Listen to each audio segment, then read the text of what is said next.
해서 이쪽 적어도 이 문제집에 나와 있는 문제 정도는 여러분들이 아시고 시험장에 갔을 때 상당히 도움이 되리라고 생각을 하거든요.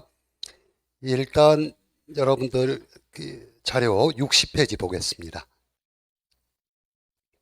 그 앞부분에 나와 있는 보험의 이해 부분이 사실은 어떻게 보면 여러분들의 1차 시험 과목이에요, 범주가. 근데 이거를 2차로 넣어놔가지고 안 할 수도 없고 하기도 그렇고 참 그렇습니다만은 일단은 우리 업무방법서에 들어와 있기 때문에 한번 바로 보고 가게요. 자, 문제 1번입니다.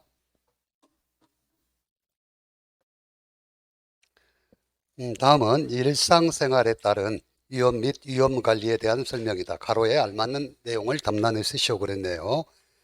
자, 개인이든 국가든 일단 위험이 발생하면 경제적, 정신적 고통과 아울러 막대한 경제적 손실을 초래한다.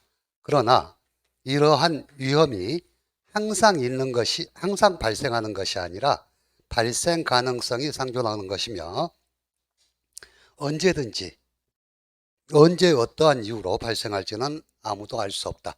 그 앞부분에 나와 있는 부분을 제가 문제로 만들었거든요. 자, 위험 관리란 위험을 발견하고 그 발생 빈도나 심도를 분석하여 가능한 최소의 비용으로 손실 발생을 최소화하기 위한 재반 활동을 의미한다. 위험 관리란 우연적인 손실이 개인이나 조직에 미칠 수 있는 바람직하지 않는 영향을 최소화하기 위한 합리적, 조직적인 관리 또는 경영관리 한 형태이다. 여러분들 그 업무방법서를 제가 자꾸 읽으라고 부탁을 드리는데 이런 식의 가로넣기 문제가 나왔을 때 업무방법서를 많이 읽어보면 세워넣기가 쉬운데 이걸 뭐 따로 암기하는 방법은 없어요.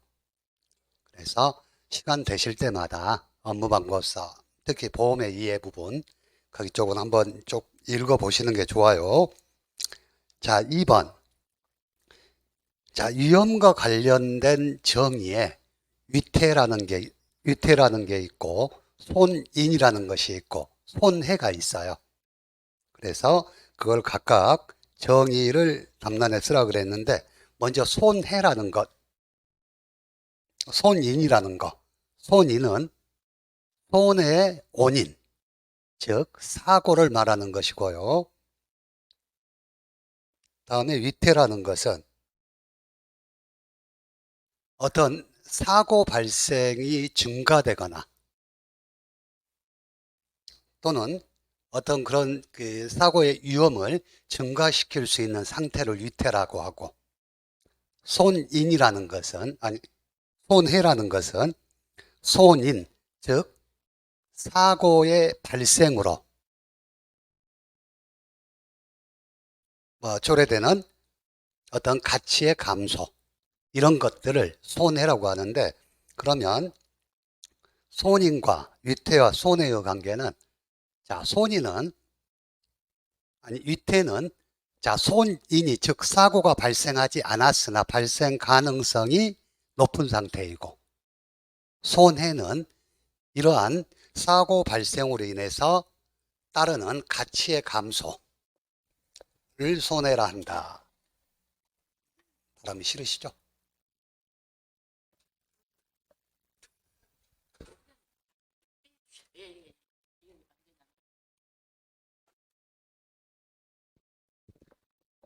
자, 손인과 이태와 손해의 관계.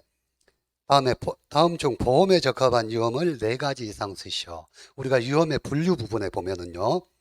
객관적 위험과 주관적 위험. 다음에 순수 위험과 투기적 위험. 다음에 정태적 위험과 동태적 위험. 다음에 특정적 위험과 기본적 위험이 있어요. 여기에서 일단 우리가 하나하나 따지기 전에 보험이 대상으로 하는 건 순수한 위험을 대상으로 하고요. 투기적 위험이라는 건 자, 투기적 위험에는 손해의 가능성도 있지만 이익의 가능성도 있는 게 투기적 위험이고 순수 위험은 순수하니 손해 가능성만 있는 위험이 순수 위험이고요. 그러니까 보험의 대상으로 하는 건 순수한 위험만 보험의 대상으로 하는 거고, 객관적 위험과 주관적 위험이라는 것은, 객관적 위험은 지금까지 많이 사고가 발생해서 어떤 그런 데이터의 축적으로 인해서 그 손실을 예측할 수 있는 위험이 객관적 위험이고, 주관적 위험은 특정한 경우 특정한 집단에서 발생을 해서 일반화하기가 힘든 위험. 그래서 보험의 대상으로 하는 건 객관적 위험을 대상으로 하고요.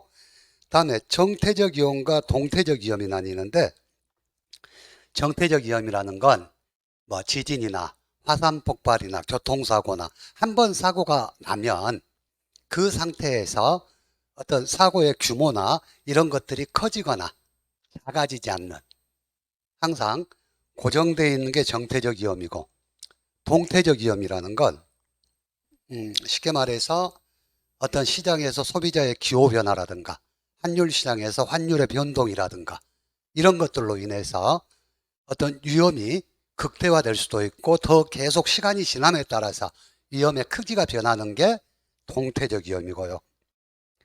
그리고 특정적 위험이라는 건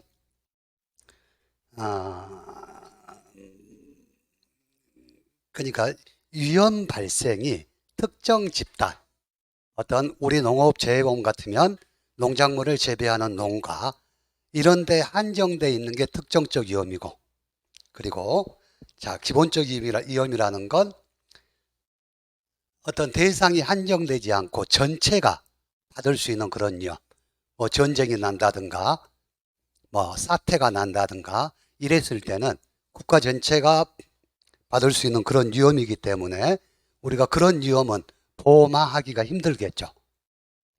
그래서 우리가 보험에 적합한 위험은 객관적 위험이고 순수 위험이고 정태적 위험이고 특정적 위험이다 하는 거. 자, 4번 보겠습니다. 보험의 정의입니다. 보험이란 위험 결합으로 불확실성을 확실성으로 전환시키는 사회적 시설을 말한다. 즉 보험은 다수의 비슷한 동질적 위험을 한 곳으로 모으는 위험 결합 행위를 통해 기업이나 가게가 우연적인 사고 발생으로 있게 되는 실제 손실을 다수의 동질적 위험의 결합으로 얻게 되는 평균 손실로 대체하는 것이다. 문장들 쭉 한번 익혀두시면 가로넣기 문제에서 어렵지 않을 거라고 생각을 해요. 자, 다음에 5번 보험의 성립 조건을 5가지 이상 쓰시오 그랬네요. 일단 보험이 성립을 하려면 동질적 위험이 여러 개가 존재해야 돼요. 그래서 첫 번째, 동질적 위험의 다수 존재. 그리고 두 번째, 손실이 우연히 발생한 손실이어야지, 이게 우연이 아니고 일부러 만드는 손실이면 안 된다는 거. 그래서 손실의 우연적 발생. 다음에 한정적 손실. 손실의 범위가 한정되어 있어야 한다는 거. 다음에 비재난적 손실. 즉 전쟁이나 뭐 사변이나 이런 것들이 아니어야 된다는 이야기겠죠. 다음에 확률적으로 계산이 가능한 손실. 그리고 경제적으로 부담 가능한 보험료. 이것은 그 앞에 보험의 이해에 나와 있는 타이틀만 쭉 따가지고 문제를 만든 거거든요. 한번 가볍게 한번 읽어보시기 바라고요. 자, 다음에 보험의 순기능입니다. 보험의 순기능과 역기능이 있는데, 역기능은 역선택이라든가 도덕적 해이가 가장 큰 거고, 자, 순기능은, 그럼 보험의 순기능은 어떤 것인지 설명이 쭉 되어 있거든요. 자, 보겠습니다. 보험의 1차적 기능은 손실이 발생하였을 경우 계약자에게 보험금을 지급함으로써 경제적 손실을 회복하거나 최소화한다. 두 번째, 개인이나 기업은 언제 어떻게 발생할지 모르니 빠졌나요? 어떻게 발생할지 모르는 불확실한 위험을 보험으로 대비함으로써 안심하고 경제활동을 할 수 있다. 세 번째, 보험은 예기치 않은 대규모 위험이 닥치더라도 일정 수준까지는 복구할 수 있는 보호장치이기 때문에 그만큼 계약자의 신용력이 높아진다. 자, 다수의 계약자로부터 납부된 보험료가 모이면 거액의 자금이 형성되고 이러한 자금이 필요한 기업 등에게 제공함으로써 경제 성장에도 기여할 수 있다. 자, 보험을 통해 예상되는 손실 위험을 해소할 수 있다면 투자자 입장에서는 유한한 자원을 보다 효율적으로 활용할 수 있다. 자, 보험에 가입하더라도 보험료 부담을 줄이기 위해서는 각종 위험 발생에 스스로 대비하는 노력을 해야 한다. 나와 있는 거고요. 자, 보험 계약 당사자 중 피보험자의 의무 3가지 이상을 쓰시오. 피보험자의 의무는 일단 고지 의무가 있고요. 다음에 보험 기간 중에 위험의 변경이라든가 이런 것들의 통지 의무가 있고, 다음에 손해방지 경감 의무가 있어요. 손해를 방지하기 위해서 노력을 해야지 보험에 들었다고 손해를 방치하면 안 된다는 이야기. 자, 당사자 중 피보험자의 의무 3가지. 자, 고지 의무, 통지 의무, 손해방지 경감 의무. 자, 넘어와서 이제 농업조회입니다. 자, 농업조회의 특징을 6가지 이상 답란에 쓰고 각각의 내용을 설명하시오 그랬네요. 일단 농업재해는 예측할 수가 없습니다. 그래서 불예측성. 언제 어디서 어느 정도 피해가 발생할지 아무도 모른다는 거. 다음에 광역성. 농업재해는 발생하는 범위가 굉장히 넓어요. 만약에 자, 이번에 지금 한 해가 굉장히 심했죠. 그러면 이번에 심한 한 해로 인해서 뭐 영광군만 피해를 입고 장성군만 피해를 입고 이런 건 아니고 남부지방 전체가 지금 가뭄 때문에 많이 힘들어하거든요. 이와 같이 농업재해는 굉장히 넓은 광역적인 범위에서 재해가 발생한다. 그래서 광역성. 다음에 동시성, 복합성. 무슨 말이냐? 농업재해가 발생하면 동시다발적으로 여러 가지 재해가 발생을 해요. 예를 들어서 몇 년 전 같이 장마가 길었다. 그러면 장마로 인한 수해만 힘든 게 아니라 그 습도가 증가함으로써 농작물에 오는 피해들, 이런 것들이 동시에 와서 굉장히 복합적으로 발생하는 농업재해의 특성이다. 다음에 계절성이라는 것. 자, 똑같은 재해가 발생하더라도 계절에 따라서 농작물이 입는 피해가 달라요. 한겨울에 태풍이 발생을 해봤자 다 수확하고 난 다음이니까 농작물이 입는 피해는 없겠죠. 하지만 수확기 근처, 지금 뭐 8월이나 9월 우리나라 기후 특성에 많이 발생하는 그런 태풍들, 그것이 태풍이 한번 휩쓸고 가게 되면 모든 농작물이 낙화가 된다든가 그런 피해가 심해진다. 그리고 피해의 대규모성, 한번 피해가 발생하면 엄청난 규모로 피해가 발생한다는 거. 다음에 불가항력성. 인간의 힘으로는 어쩔 수 없는 거. 농업재해의 특징, 그냥 타이틀만 여러분들 한번 관리를 하시게요. 자, 그래서 이러한 농업재해로 인한 손실을 최소화하기 위해서 농업재해보험 기능이 있죠. 자, 농업재해보험 기능 6가지 이상을 담란해서라. 먼저 재농가의 손실회복, 그리고 두 번째 농가 신용력 증대. 위에 아까 이야기를 했죠. 보험에 가입했다는 것만으로도 신용력이 증대된다는 거.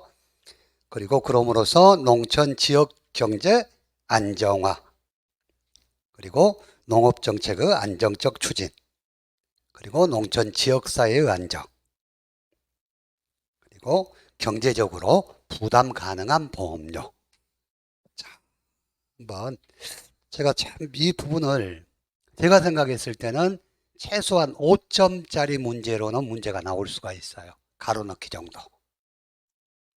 그러니까 너무 신경 쓰지 마시고 쭉 한번 읽어보시면 머리에 남기 때문에. 자, 10번 다음은 업무 방법에서 정하는 용어에 대한 설명이다. 가로에 알맞는 내용을 쓰시오. 자, 이 업무 방법은 농작물 재보험의 신계약 업무 절차, 계약관리 업무에 대한 처리 기준을 정함을 목적으로 한다. 자, 두 번째, 회사와 계약을 체결하고 보험료를 납입할 의무를 지는 사람은 계약자. 자, 보험사고로 인해서 손해를 입은 사람, 피보험자. 자, 보험사업을 전국적으로 실시하기 전에 보험의 효용성 및 보험 실시 가능성 등을 검증하기 위하여 일정 기간 제한된 지역에서 실시하는 보험사업, 시범사업. 지금 현재 우리는 67개 농작물 재보험 품목 중에서 24개가 시범사업 품목이라 그랬어요.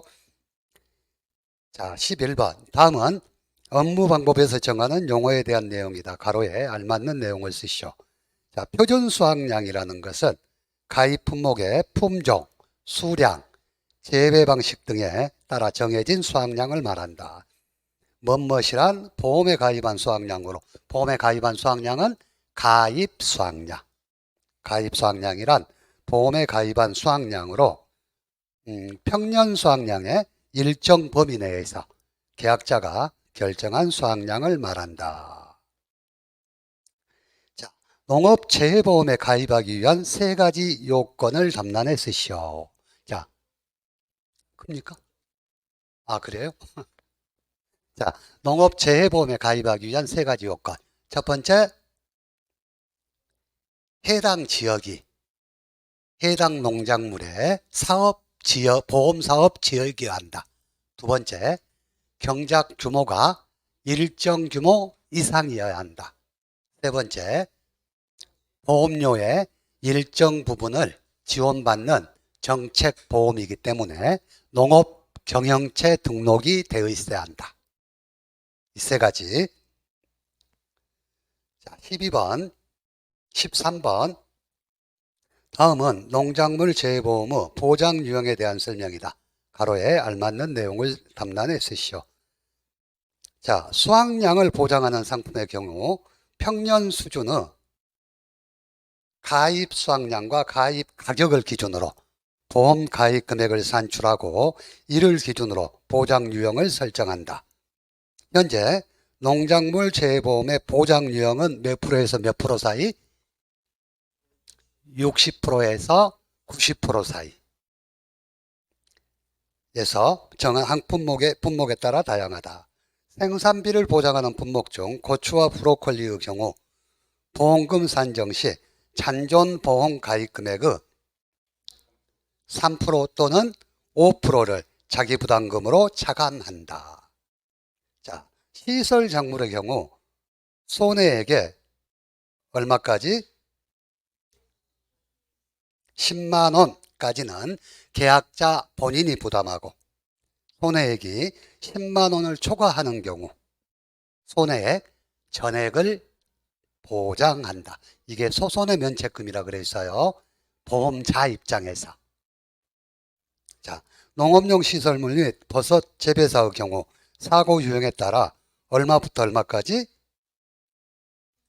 10만 원에서 100만 원까지 한도 내에서 손해액의 10%를 자기 부담금으로 차감한다. 다만 화재로 인한 사고는 자기 부담금을 적용하지 않는다.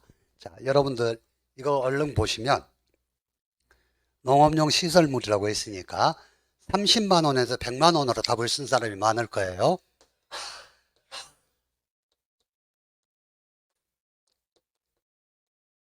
근데 여기 문제는 구조체, 피복제를 구분하지 않고 농업용 시설물의 전체 보장 범위를 물어봤어요. 자기 부담 범위를. 그러면 농업용 시설물의 자기 부담 범위는 피복제 단독 사고일 때 10만 원에서 30만 원 범위. 다음에 일반적인 복합사고, 즉 구조체 사고가 나면 피복제까지 다 무너지잖아요. 그래서 그런 복합사고일 때는 30에서 100만 원이에요. 그런데 우리가 얼른 생각할 때 농업용 시설물의 자기부담금 범위 그러면 손해액의 10%를 기준으로 최저 30만 원에서 최고 100만 원 이렇게 기억을 하고 있거든. 그래서 자칫 잘못하면 이런 유형의 문제는 여러분들이 30만 원에서 100만 원이라고 답을 잘못 쓸 수가 있어요. 자, 그 부분 신경 쓰시고요. 자, 14번.